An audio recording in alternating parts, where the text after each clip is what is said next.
సడన్గా నన్ను పిలిచి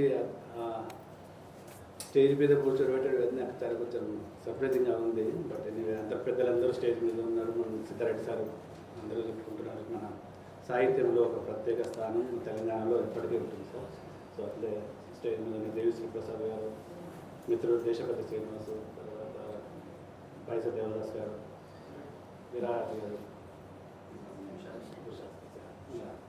అందరికీ ధన్యవాదాలు. అంటే ఇప్పుడు ఇక్కడ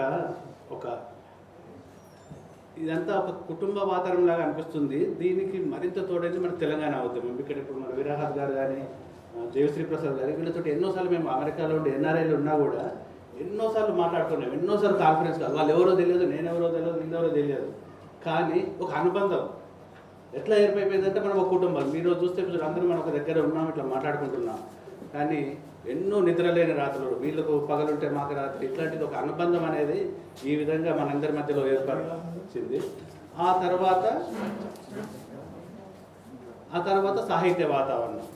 ఈ సాహిత్య వాతావరణంలో కూడా అందరూ మనందరము ఇక్కడ తెలంగాణ రచయితలు అన్ని రకాల ఉంటున్నారు. అందరం కలిసి ఏదైనా ఒక కుటుంబ వాతావరణం. దాంట్లో ఇంకా మరీ చిన్న కుటుంబం వచ్చేటప్పుడు మాకేమైందంటే సోమవారం సాహిత్య కుటుంబం, సోమవారం కవి సమ్మేళనం అనేది దానికి తెలంగాణ రచయితల సంఘం తరఫున మన సంపత్ గారు, శ్రీరాములు సారు రథసారథులుగా సోమవారం కవి సమ్మేళనం అనేది స్టార్ట్ అయిపోయింది. ఒక చిన్న ఉదాహరణ చెప్తాను.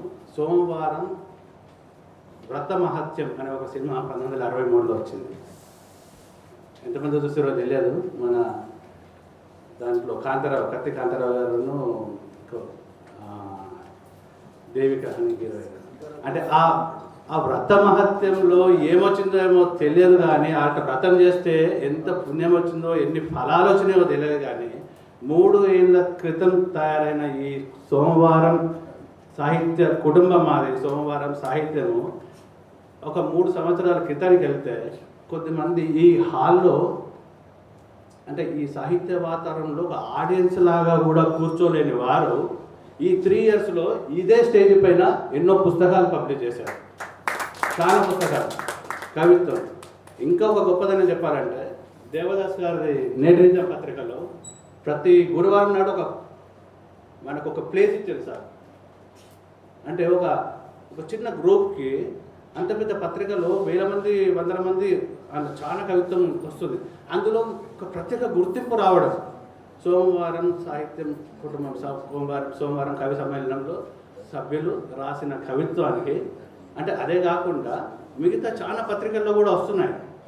అంటే ఇప్పుడు నమస్తే తెలంగాణ ఇట్లాంటి ఏ పత్రికల్లో చూసినా కూడా సోమవారం కుటుంబ సభ్యులది ఒక కవిత్వం తయారవుతుంది. సో ఇట్లా ఈ సోమవారం తెలంగాణ రచయిత సంఘం తరఫున ఈ సభ చేయడం, ఎంతోమంది కొత్త రచయితలకు స్థానం కల్పించడం. అందులో నేను కూడా అంటే ఇప్పుడు మాకు రథ సారథులు ఉన్నారు, కానీ ఒక రథం కావాలి. ఆ రథం కావాలంటే ఏం చేద్దాము, దానికి ఒక జూమ్ పెడదాం ప్రతి వారం. అట్లాంటి ఒక అవకాశం నేను కల్పిస్తుంటే అట్లాంటి ఏమంటారు దాన్ని, నాకు ఒక అవకాశం లభించింది. ఇట్లాంటి ఒక వాతావరణం సృష్టించడంలో నేను సైతం అన్నట్టు ఇట్లా వచ్చింది. సో గత 3 సంవత్సరాల నుంచి నడుస్తుంది. ఎంతోమంది కొత్త పుస్తకాలు కూడా వేసాము. మనం కవివారి పుస్తకం కూడా వచ్చింది. సో ఇట్లాంటివి మరిన్ని రావాలని నన్ను ఇందులో ఒక భాగం అయినందుకు చాలా సంతోషంగా ఉంది. అండ్ గోపాల్ రెడ్డి సార్ గారు ఇప్పుడే వచ్చారు. సార్ నమస్తే. సో అట్లా అందరూ మాట్లాడేది కాబట్టి సెలవు తీసుకుంటున్నాను. నాకు అవకాశం చాలా ధన్యవాదాలు. Thank you.